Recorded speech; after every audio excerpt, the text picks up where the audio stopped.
ادھر آؤ ادھر آؤ. آپ بتائیے گا کہ آپ کس لیے آئی ہیں آج؟ حجاب کے متعلق آج ہمارے آنے کا فلسفہ، یعنی میں بتانا چاہوں گی کہ آج ہم حجاب کے متعلق آئے ہیں کہ حجاب کا فلسفہ کیا ہے، یعنی آج عورت کے لیے حجاب کیوں ضروری ہے.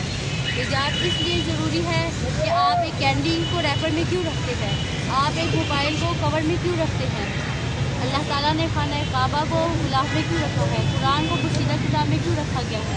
اسی وجہ سے کیونکہ یہ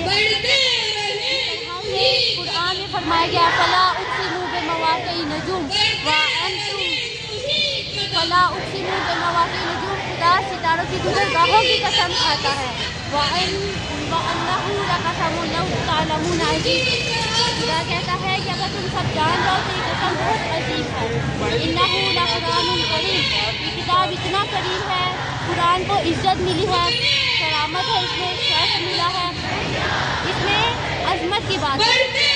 یعنی جو چیز عظمت والی ہوگی وہ پردے میں ہوگی، وہ شیدہ ہوگی، حجاب میں رہے گی، ایک پراپر اسے تحفظ ملے گا.